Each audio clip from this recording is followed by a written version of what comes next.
네, 안녕하세요. 네, 그 아라메디칼 그 그룹의 세무를 이제 세무 컨설팅을 담당하고 있는 이세근 세무사라고 하고요.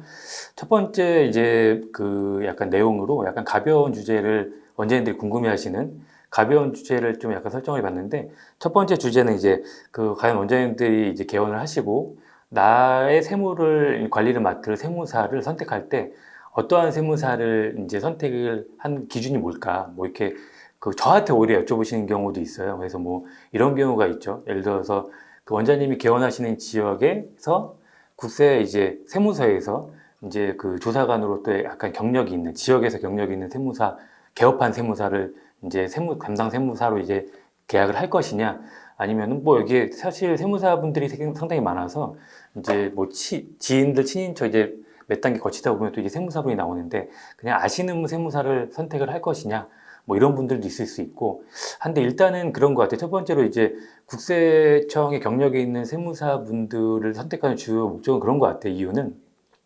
세무조사 나왔을 때 그분들은 이제 잘 대응해 줄게 뭐 이런 명분으로 이제 선택을 하는데 제가 경험해 본 바 약간 그런 분들은 제 개인적인 생각이기 때문에 그냥 참고해 주시면 좋을 것 같고요. 이제 그런 분들은 약간 사실 평소에 이제 그 세무 컨설팅 측면에서 약간 약한 부분이 있고요. 그리고 이제 두 번째로 뭐 아는 이제 지인분들 같은 경우에는 사실 앞서 말씀드린 대로 그 구세 경력의 그 조사관님들처럼 똑같이 약간 이제 약간 컨설팅 측면에서 약한 점이 있을 수 있고 약간 물론 또 이제 조사 측면에서도 약간 대응이 약간 약할 수도 있다는 걸 말씀드려요. 이제 사실 병원을 전문으로 하는 세무사분들을 추천을 당해 그런 세무사분을 고르시는 게 좋은데 그 이유 중에 하나가 사실 정보력이에요. 병원 의원들 같은 경우에 사실 과세당국의 세무 간섭을 많이 받기 때문에 이제 어떤 병원, 어떤 딴 데서 어떤 이제 세무조사를 받았고 어떤 내용으로 약간 이제 추징이 됐는지 아니면 이제 현재 약간 동향 같은 거를 이 정보력이 사실 중요한데 그런 것들을 잘 갖추려면 아무래도 이제 해당 세무사, 세무실이 이제 병원 의원들 많은 거래처를 갖고 있으면 아무래도 그 정보력이 좀 아무래도 이제 높다고 이제 볼 수가 있을 것 같아요.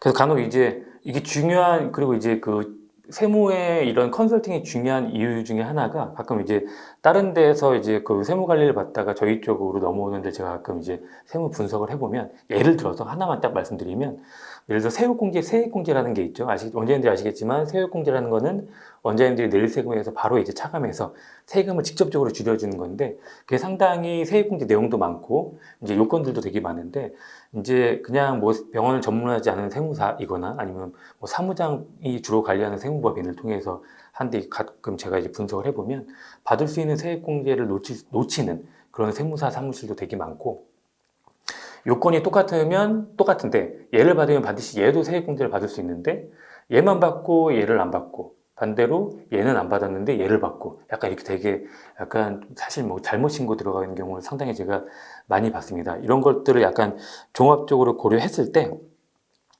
일단은 세무사를 어떤 세무사를 선택할 것인가 좀 제가 볼 때 한 세 가지 정도로 약간 요건을 두면 될 것 같아요. 첫 번째로 일단은 병원 의원들 거래처가 많이 있으면 좋을 것 같아요. 아무래도 정보력이 그만큼 좀 중요하고 그리고 이제 보통의 이제 그 몇몇 이제 세무법인들 저희 법인 포함해서 세무법인들은 병원을 전문으로 하는 세무사뿐만 아니라 이제 구세청 출신의 이제 그런 이제 조사관 출신의 세무사들도 이제 파트너로서 있어서 조사도 이제 어느 정도 편안하게 대응할 수 있게끔 지원해드리기 때문에 그런 것들 좀 참고하시면 좋을 것 같고 두 번째로도 이제 그 구세청 경력에 이제 그 세무사 분들이 같이 이제 법인에 포함되어 있으면 좋을 것 같다는 거고 마지막으로는 이제 사실 세법이라는 게 계속 변화하기 때문에 사실 되게 이걸 따라가려면 세무사 자체도 되게 성실을 해야 돼요. 그래서 이제 가급적이면 성실하고 꾸준히 공부하는 세무사를 이제 옆에 세무 대리인으로서 두면